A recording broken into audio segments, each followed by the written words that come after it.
नमस्कार, मैं चविष्कात्री हाजिर हूं आपके सामने और खास कार्यक्रम लेकर रिपोर्टर डायरी। आज की पहली और बड़ी खबर यह है कि प्रधानमंत्री नरेंद्र मोदी 17 जुलाई को हरियाणा के दौरे पर रहेंगे, जिनमें वे देश की पहली हाइड्रोजन ट्रेन को हरी झंडी दिखाकर रवाना करेंगे। वहीं अंबाला में डॉक्टर श्यामा प्रसाद मुखर्जी की 125वीं जयंती बड़े उत्साह के साथ और श्रद्धा के साथ मनाई गई है। इसके अलावा झज्जर में झज्जर गुरुग्राम मार्ग पर सहवाग स्कूल के पास 2 लोगों के शव मिलने से इलाके में सनसनी फैल गई है। शव को देखते ही लोगों की भीड़ जुट गई। अंत में हम आपको हरियाणा समेत दिल्ली एनसीआर के मौसम का हाल बताएंगे।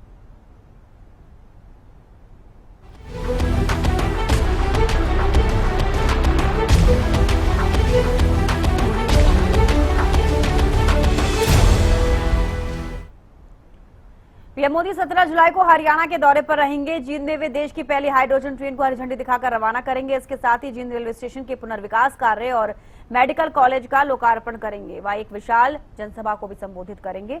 वहीं दौरे को लेकर मुख्यमंत्री नायब सिंह सैनी, हरियाणा की बीजेपी प्रदेश अध्यक्ष डॉक्टर अर्चना गुप्ता सहित पार्टी और प्रशासन के वरिष्ठ अधिकारी ने तैयारियां शुरू कर दी हैं।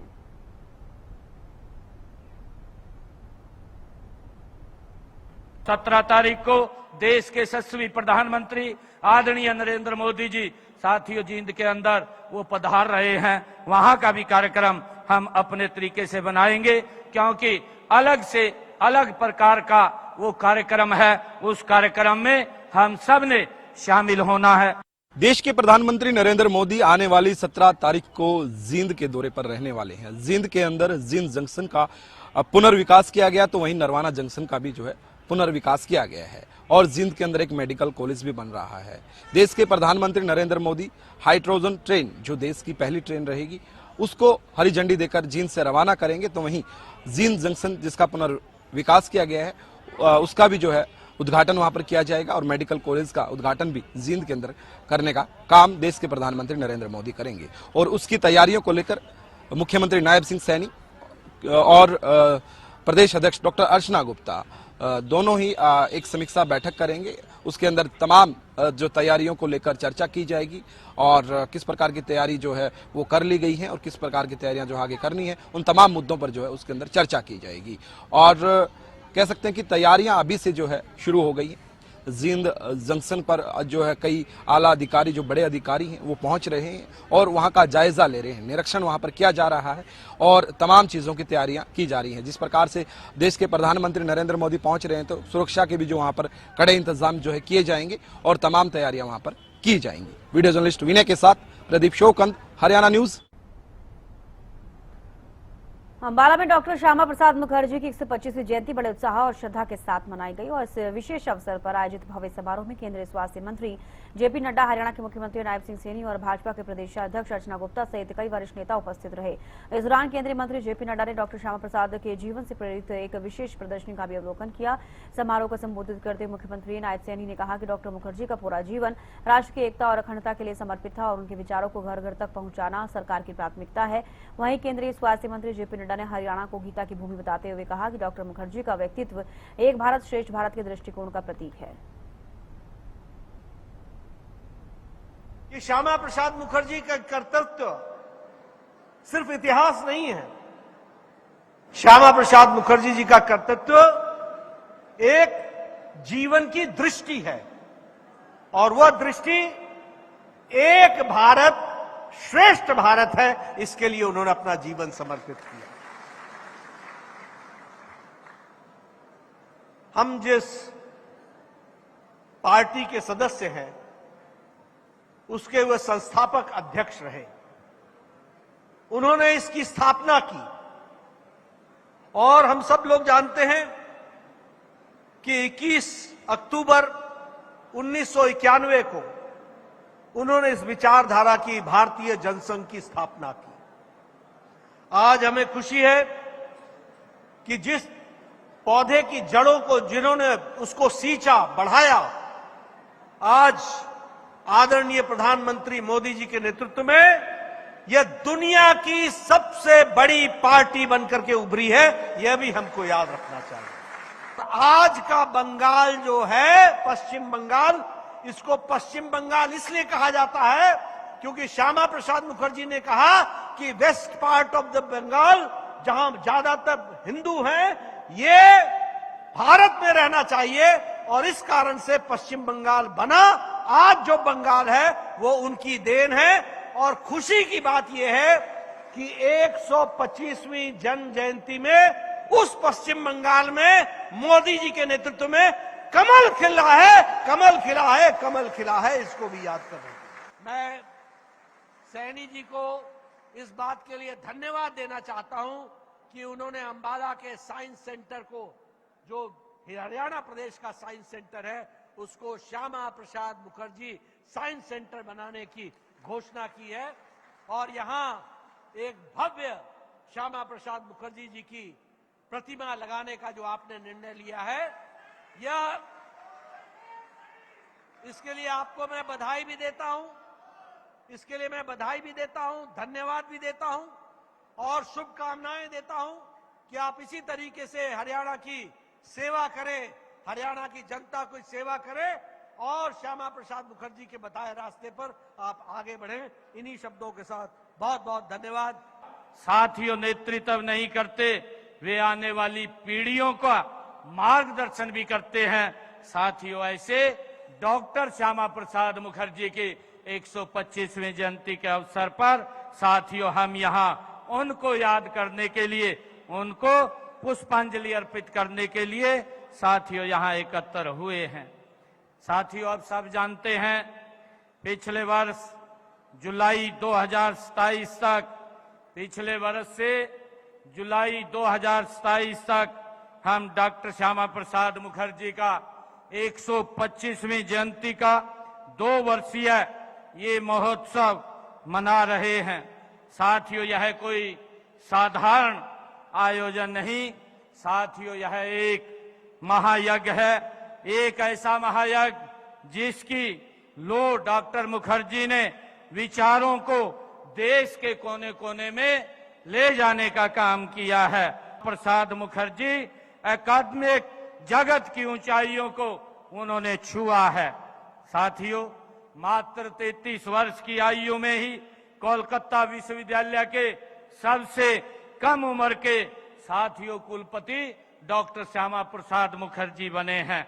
इतनी छोटी उम्र में कुलपति बनना उनकी असाधारण प्रतिभा और दूरदर्शिता का जीता जागता साथियों प्रमाण है। केंद्रीय स्वास्थ्य मंत्री जेपी नड्डा आज अंबाला शहर में श्यामा प्रसाद मुखर्जी की जयंती के अवसर पर पहुंचे और जैसे ही वो अंबाला पहुंचे, हरियाणा के मुख्यमंत्री नायब सिंह सैनी ने उनका स्वागत किया।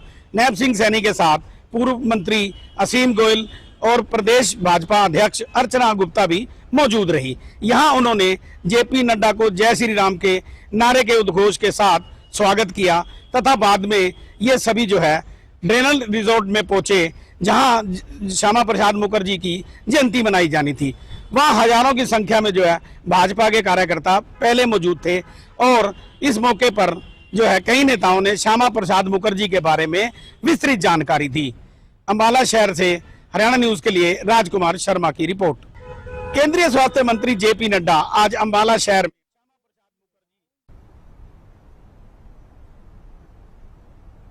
झज्जर में झज्जर गुरुग्राम मार्ग पर सहवाग स्कूल के पास 2 लोगों के शव मिलने से इलाके में सनसनी फैल गई है। शव को देख लोगों की भीड़ जुट गई। घटना की सूचना मिलते मौके पर पुलिस की टीम पहुंची और घटनास्थल का निरीक्षण किया। जांच अधिकारी ने बताया कि शवों की भी अभी कोई पहचान नहीं हो पाई है। शवों को पोस्टमार्टम के लिए नागरिक अस्पताल भेज दिया गया। वहीं शव के पास नीला ड्रम और पानी की प्लास्टिक की पाइप भी मिली है। फिलहाल आगे की कार्रवाई में पुलिस जुट गई है।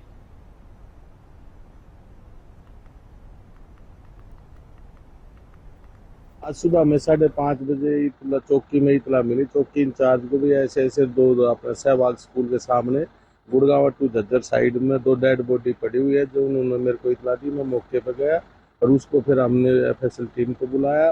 अननोन डेड बॉडी है। तो पुलिस क्या कार्रवाई कर रही है? पुलिस ने अभी फुटेज चेक कर रही है। पुलिस ने अपने सोर्स लगा रखे हैं। अब अभी कार्रवाई चल रही है जी। फुटेज चेक कर रहे हैं भाई कहाँ से क्या हो, कहाँ के शिनाख्त के लिए कर रहे हैं जी। आस पास में उनके पास एक नीला ड्रम और एक पाइप पड़ी हुई मिली, एक पाइप इंच पड़ा हुआ मिला था।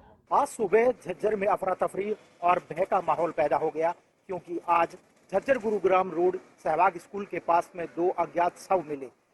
अज्ञात शवों की जब सूचना मिली तो मौके पर पुलिस पहुंची और एफएसएल की टीम पहुंची। और आपको बता दें कि वहां पर काफी पब्लिक जुट चुकी थी। उसके बाद में झज्जर के आला अधिकारी मौके पर पहुंचे और शव को अपने कब्जे में लिया। एफएसएल की टीम भी पहुंची और उस शव के पास में नीला ड्रम और पाइप भी मिली, जिसे पुलिस ने अपने कब्जे में ले लिया। मौके पर पुलिस पहुंची और शव को अपने कब्जे में लेकर पोस्टमार्टम के लिए झज्जर सिविल अस्पताल में लेकर आए। जब हमने उनसे बात की तो उन्होंने साफ तौर पर कहा अभी शव की पहचान नहीं हो पाई है। तकरीबन मृतक की उम्र 45 से 50 वर्ष की रही होगी, लेकिन उनकी पहचान नहीं हुई है। पुलिस ने कहा कि हम लोगों ने अभी जो ड्रम है और जो पाइप है उन दोनों को कब्जे में ले लिया है और उनकी पहचान की जा रही है। आपको बता दें कि लगातार इस तरह की जो घटना है उससे कहीं ना कहीं जो शहर है उसमें पूरी तरह से भय का माहौल है, लेकिन पुलिस ने कहा कि हम पूरी तरह से गंभीरता से जांच पड़ताल कर रहे हैं और जल्द ही जो मुलजिम है उन तक पहुंच जाएगी। अब ये बिल्कुल समझ नहीं आ रहा है कि जो लोग हैं उनको यहीं पर मारा गया है या फिर उनको मार कर यहाँ पर गिराया गया, लेकिन जब हमने देखा तो उनपे सर पर गंभीर चोटें भी थी। पुलिस का कहना भी है कि जांच का विषय है, जैसे ही एफएसएल की टीम वहां पर पहुंची और पोस्टमार्टम हो जाएगा तो डेथ कैसे हुई उसके बारे में पूरी तरह से जांच पड़ताल करके ही पता लग पाएगा। मानसून के दौरान गुरुग्राम में जलभराव और ट्रैफिक जैम बड़ी चुनौती बनती जा रही है और इसे देखते हुए ट्रैफिक पुलिस ने विशेष इंतजाम किए हैं। हरियाणा न्यूज से खास बातचीत में ट्रैफिक मुख्यालय के अधिकारी सत्यपाल ने बताया कि बारिश के दौरान यातायात को सुचारू रखने के लिए किस तरह की तैयारी की गई है। उन्होंने कहा ट्रैफिक पुलिस ने संवेदनशील स्थानों की पहचान कर विशेष व्यवस्था की ताकि बारिश के दौरान लोगों को कम से कम परेशानी हो। ट्रैफिक पुलिस के अनुसार बारिश के समय अतिरिक्त पुलिसकर्मियों की तैनाती, ट्रैफिक की लगातार मॉनिटरिंग और जलभराव वाले स्थानों पर त्वरित कार्रवाई की व्यवस्था की गई है। जरूरत पड़ने पर ट्रैफिक डायवर्जन भी लागू किया जाएगा ताकि वाहनों की आवाजाही सुचारू रूप से बनी रहे। उन्होंने आगे क्या कुछ कहा, आप सुनिए। इस मानसून गुरुग्राम की सड़कों पर जाम ना लगे, इससे निपटने के लिए ट्रैफिक पुलिस गुरुग्राम की क्या योजना है, इस पर बात करने के लिए मेरे साथ हैं एसीपी हेडक्वार्टर ट्रैफिक सत्यपाल जी। उनसे जानता हूं सर किस तरीके की योजना बनाई है, क्योंकि अक्सर देखा गया है बरसाती मौसम में हाईवे हो या फिर इंटरनल जो रोड है लंबे लंबे जाम से लोगों को दो चार होना पड़ता है। हाँ, जैसे कि आपको पता है कि मानसून सत्र के दौरान गुरुग्राम की सड़कों के ऊपर जल भराव की समस्या आती है, जिसको ओवरकम करने के लिए पिछले काफी समय से स्थानीय लेवल पर, जिला प्रशासन लेवल पर और सरकार लेवल पर इसकी तरफ विशेष ध्यान दिया जा रहा है। तो मैं आपको ये बताना चाहूंगा कि हमारे यहाँ पर काफी पॉइंट्स हैं जो चिन्हित किए गए ट्रैफिक पुलिस के द्वारा और करीब करीब 180 पॉइंट्स हैं जिनके ऊपर जल भराव की समस्या रहती है। तो उन पॉइंटों को संबंधित जीएमडीए विभाग, एनएचएआई, जो पीडब्ल्यूडी डिपार्टमेंट है और जो एमसीएम, एमसीजी, उन सभी के साथ शेयरिंग कर दी गई है और एचएसआईडीसी के अधिकारियों के साथ। तो उनके ऊपर जो कमियां हैं उनको पूरा किया जा रहा है। मैं आपको यह भी बताऊं कि कुछ जगह पर जो सरफेस ड्रेन क्या है उसकी कनेक्टिविटी मास्टर ड्रेन के साथ नहीं थी, जैसे एनएचएआई को बुलाया गया और एक चीफ इंजीनियर और जो हमारे एमसीजी के अन्य अधिकारी थे और जीएमडीए के थे उनको लेकर के साथ उनकी समीक्षा की गई और जो लेवल की कमियां थी हमारे सीपी साहब के द्वारा, मैं आपको ये बताना चाहूंगा कि इस संबंध के अंदर पहले सभी अधिकारियों की मीटिंग ली गई थी और उसके पश्चात दिनांक 3 तारीख को, ये गए जो शुक्रवार है, इसको एक रिहर्सल भी की गई थी और 5 पॉइंट जिनमें राजीव चौक, नरसिंहपुर, सुभाष चौक, माता शीतला, ये इस प्रकार के जो मोस्ट प्राउन पॉइंट्स थे उनके ऊपर सभी संबंधित अधिकारी, उच्च अधिकारियों के साथ मीटिंग की गई थी और पानी इन पर न ठहरे इस समस्या को विजुअलाइज किया गया, एनालाइज किया गया ताकि इसका निवारण। और आपने देखा होगा कि अभी जो बारिश आई थी कल ही रविवार को, उसके अंदर इन स्थानों पर जो काफी पानी निकालने के लिए हमें पंप वगैरह यूज करने पड़ते थे, वो इस बार नहीं हुए और इस बार काफी कम भराव हुआ है और जहां पर कमी दिखी है उस पर भी मतलब कार्य किया जा रहा है और सभी विभाग लगे हुए। सीपी साहब इसके ऊपर दृढ़ता से अपनी नजर गड़ाए हुए और कहीं पर भी कोई लैप्स दिखता है तो संबंधित अधिकारियों से हम आपस में कोऑर्डिनेशन कर रहे हैं। हमारे डीसीपी साहब भी पर्सनली मॉनिटर कर रहे हैं, जहां डीसिल्टिंग की आवश्यकता वहां डीसिल्टिंग करा रहे हैं। उम्मीद रखते हैं कि इस बार अपेक्षाकृत किसी प्रकार से जो पानी है वो नहीं भरेगा। सर, ट्रैफिक पुलिस की क्या एक अहम भूमिका बन जाती है, क्योंकि तमाम जो लोग हैं, सैकड़ों हजारों लोग परेशान होते हैं। कितने जो है ट्रैफिक पुलिस के जवान इस मानसून के दौरान अब कहीं ना कहीं धरातल पर मौजूद होंगे? नहीं, आपको मैं बता रहा हूं कि ट्रैफिक के दौरान वैसे जो वाटर लॉगिंग प्रोन पॉइंट्स होते हैं उनके ऊपर हम ट्रैफिक के मुलाजमों की संख्या बढ़ा देते हैं। जैसा कि आपको पता है कि सिंपली ड्रेनेज व्यवस्था के साथ साथ जो बारिश होती है उसका क्वांटम भी देखा जाता है कि वो कितनी देर में कितनी बारिश हुई है। आप इस बात से परिपक्व हैं, समझदार हैं, आप समझ भी सकते हैं कि अगर ज्यादा बारिश एक समय में पड़ जाए तो वाटर लॉगिंग होना लगभग तय सा रहता है।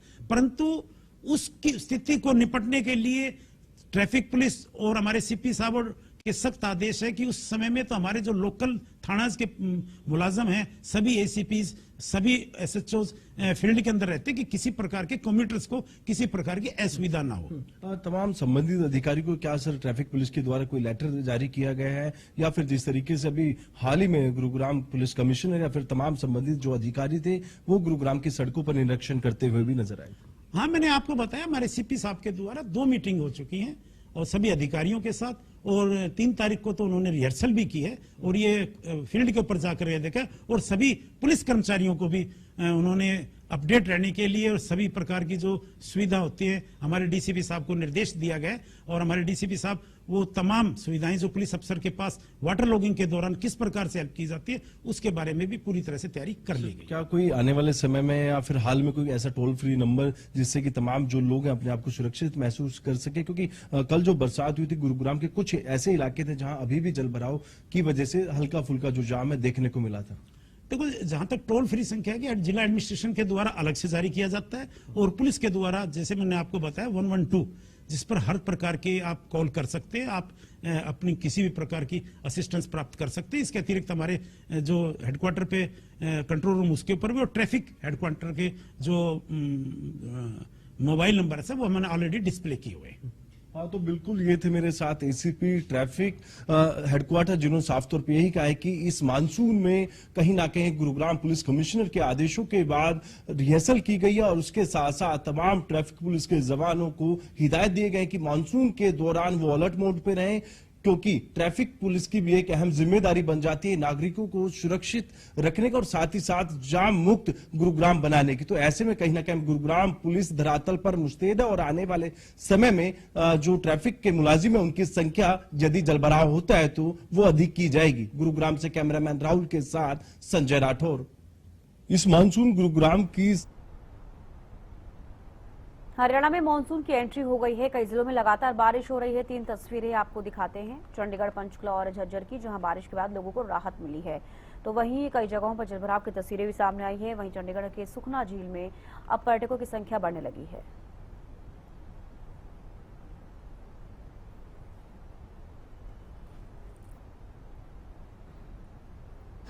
राजधानी दिल्ली में आज की तापमान की अगर बात की जाए तो हालांकि विगत कुछ दिनों से वर्षा की वजह से तापमान में गिरावट दर्ज की गई थी, मगर जिसके बाद अगर आज की हम बात करते हैं तो सुबह से ही कड़ी धूप का सामना दिल्ली वासियों को करना पड़ रहा है।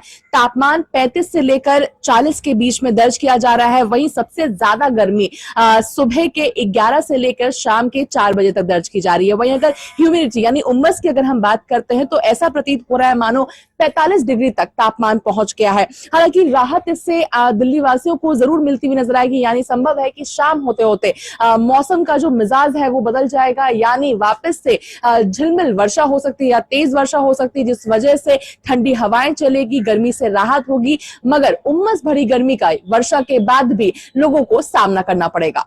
दिल्ली से हरियाणा न्यूज के लिए अपराजिता श्री। लगातार मौसम सुहावना हो रहा है। लगातार अगर मैं झज्जर की बात करूं तो मौसम लगातार खुशनुमा हो रहा है और लगातार बारिश हो रही है, लेकिन उसके बावजूद भी लगातार उमस भरी जो गर्मी है उससे लोगों को राहत नहीं मिल पा रही है। आज अगर मौसम की बात करें तो 36 से 37 डिग्री अधिकतम तापमान है, वहीं न्यूनतम 25 से 26 डिग्री टेम्परेचर है। और देख सकते हैं कि आप बारिश आ रही है, जैसे कि मौसम विभाग ने पहले भी कहा था कि सुबह और शाम हल्की बारिश हो सकती है, और झज्जर में बारिश की स्थिति बन चुकी है और धीरे धीरे बारिश भी आ रही है, लेकिन लगातार उमस की वजह से लोग काफी परेशान हैं। चंडीगढ़ के अंदर तेज बारिश शुरू हो गई है और जैसे जैसे बारिश हो रही है वैसे वैसे लोगों को गर्मी से राहत मिल रही है। इस वक्त हमारी मौजूदगी सुखना झील पर है और जहां पर बहुत तेज बारिश यहां पर जो है पड़ने लग रही है और बारिश की वजह से गर्मी में लोगों को राहत मिली है। जैसे जैसे अब मौसम विभाग की जो जानकारी थी कि मानसून जो है वो दस्तक देने वाला है और वैसे ही मौसम में जो है बदलाव आएगा, तो वैसे ही मौसम के अंदर बदलाव आया और बारिश जो हुई है उससे काफ़ी राहत लोगों को मिली है। और जैसे जैसे मानसून की बारिश शुरू हुई है वैसे वैसे कह सकते हैं कि हरियाणा प्रदेश के अंदर भी कई ज़िलों में बारिश होने से जो है मौसम बदला है, किसानों को काफ़ी फ़ायदा देखने को मिला है। वहीं किसानों के चेहरे खिले हुए हैं क्योंकि ये जो समय होता है ये फसलों के लिए समय होता है और इस समय फसलों के लिए बहुत ज़रूरी जो बारिश हो जाती है, तो ऐसे में कह सकते हैं कि किसानों को काफ़ी जो है फ़ायदा इस बारिश से हुआ है। और वहीं जिस प्रकार से पशु पक्षियों को भी जो है गर्मी से जो है राहत मिली है, भयंकर गर्मी के कारण उनको भी काफ़ी परेशानियों का सामना करना पड़ रहा था। आप देखिए तस्वीरों में किस प्रकार से लोग यहाँ पर बारिश में आए हुए हैं, लेकिन बारिश की वजह से सुखना झील पर घूम नहीं पा रहे हैं, एक जगह जो है खड़े हैं क्योंकि बारिश बहुत एकदम से तेज शुरू हो गई है। यहाँ पर जो लोग हैं वो आप देख पा रहे होंगे तस्वीरों में खड़े हो गए हैं साइडों के नीचे जहाँ पर उनको जगह मिल रही है ताकि जो है बारिश से बचा जाए। हालांकि कुछ बच्चे हैं जो बारिश में ज़रूर यहाँ पर नहाते हुए दिखाई दे रहे हैं, लेकिन गर्मी से राहत मिली है। काफ़ी लंबे समय से कह सकते हैं कि गर्मी जो है पड़ रही थी, उस गर्मी से राहत जो है देखने को मिली है क्योंकि लगातार गर्मी की वजह से लोगों को परेशानियों का सामना करना पड़ रहा था।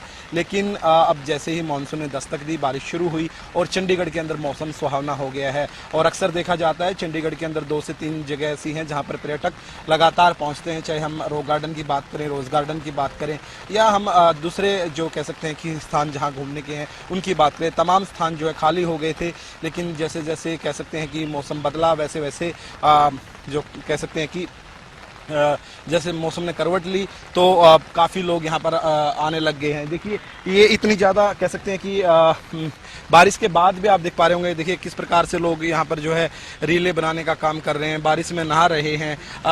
देखिए ये अभी यहाँ पर जो स्टूडेंट्स भी पहुँच रहे हैं और वो भी यहाँ पर घूम रहे हैं। देखिए बारिश के अंदर ही घूम रहे हैं, यानी कि गर्मी से राहत लोगों को कहीं ना कहीं चाहिए थी जो अब मिली है। चाहे हरियाणा प्रदेश की बात करें, चंडीगढ़ की बात करें या दूसरे कई राज्यों की बात करें, तो मानसून की वजह से मौसम के अंदर तब्दीली आई है और आज अभी जो है बहुत तेज बारिश पड़ने के कारण मौसम सुहावना हो गया है और सुखना झील पर भी जो है भीड़ जो है बढ़ती हुई नजर आ रही है। वीडियो जर्नलिस्ट विनय के साथ प्रदीप शोकंद, हरियाणा न्यूज, चंडीगढ़। मौसम विभाग ने हरियाणा प्रदेश के कई जिलों में 6 जुलाई से 11 जुलाई तक बरसात का अनुमान जारी किया है। ऐसे में 8 जुलाई को भारी बरसात भी हरियाणा प्रदेश में देखने को मिल सकती है। मौसम विभाग का यही कहना है कि अगले एक सप्ताह के दौरान अधिकतम तापमान में ज्यादा वृद्धि देखने को नहीं मिलेगी और तापमान जो है वो कहीं ना कहीं सामान्य के नजदीक बना रहेगा। हम महेंद्रगढ़ जिले के तापमान की बात करें तो महेंद्रगढ़ जिले का तापमान फिलहाल 36 डिग्री के आसपास बना हुआ है, जिससे काफी परेशानियां जो है वो स्थानीय लोगों को देखने को मिल रही है क्योंकि इस दौरान जो है वो भीषण गर्मी होने की वजह से उमस भरी गर्मी का सामना लोगों को करना पड़ रहा है। लेकिन 3-4 दिन पहले जो बरसात हुई थी तो उससे तापमान में 5-6 डिग्री के आसपास गिरावट देखने को मिली थी और रात्रि का न्यूनतम तापमान भी 21 डिग्री पर पहुंच गया था। लेकिन अब रात्रि के तापमान में भी बढ़ोतरी देखने को मिली है और 24 डिग्री जो है वो रात्रि का तापमान बना हुआ है। हमारे साथ स्थानीय लोग मौजूद हैं, हम उनसे भी जानेंगे। सर, बरसात हुई थी उसका असर जो है वो खत्म हो गया है, अभी जो उमस भरी गर्मी हो रही है उससे किस तरह की परेशानियां हो रही है? हम उमस भरी गर्मी से बहुत परेशानियां होती है। एक तो पसीना थमते नहीं, कपड़ा सारा गीला हो जाते हैं और मौसम थोड़ा ठंडा है लेकिन हवा नहीं चल रही। हवा के कारण लोगों को बहुत परेशानियां होती है। जी बिल्कुल। हम दुकानदारी की बात करें तो ग्राहक जो है बाजार में कितने आ रहे हैं, किस तरह की दुकानदारी है? आप बाजार में ग्राहक थोड़े बहुत आ रहे हैं लेकिन चहल पहल थोड़ी सी है और लोग पाक घरों से भी निकलने लग गए। बिल्कुल, ये थे स्थानीय लोग जो बता रहे थे कि जब भीषण गर्मी होती है यानी कि उमस भरी गर्मी होती है तो कहीं ना कहीं दुकानदारी पर भी प्रभाव जो है वो देखने को मिलता है और इस दौरान बाजार से भी रौनक जो है वो गायब हो जाती है। लेकिन मौसम विभाग का यही कहना है कि आने वाले एक सप्ताह के दौरान जो बरसात होने की उम्मीद है उसमें लोगों को सलाह दी जाती है कि भाई अनावश्यक यात्रा करने से बचे और जो जल भराव वाले स्थान है उन पर भी जाने से बचे और अपने आप को सतर्क रखे, क्योंकि इस दौरान अधिकतर तापमान में जब गिरावट आती है तो कहीं ना कहीं बरसात होती है तो उस दौरान बिजली चमकने का भी अंदेशा रहता है, तो बिजली गिरने का भी भय रहता है। तो उस दौरान अपने आप को बचाकर रखे और बिजली के ट्रांसफार्मर और बिजली के खंभों के नजदीक ना रहे और अपने आप को सुरक्षित स्थान पर रखे। लेकिन इस दौरान जो है जब बरसात होती है तो कहीं ना कहीं शहर के अंदर भी जल भराव का समस्या जो है वो देखने को मिलती है। उस दौरान जो है सड़क पर भी गड्ढे जो है वो दिखाई नहीं देते। उस दौरान अपने आप को यानी कि सतर्क रखे और जो जल भराव वाले स्थान है उनसे रास्तों को छोड़ के जो ऊपरी रास्ते हैं उनका प्रयोग करे। हरियाणा न्यूज के लिए कनीना से राजीव सुल्तानिया। मौसम विभाग ने यहाँ रुकने छोटे से ब्रेक के लिए जल्द लौटेंगे, आप बने रहिए।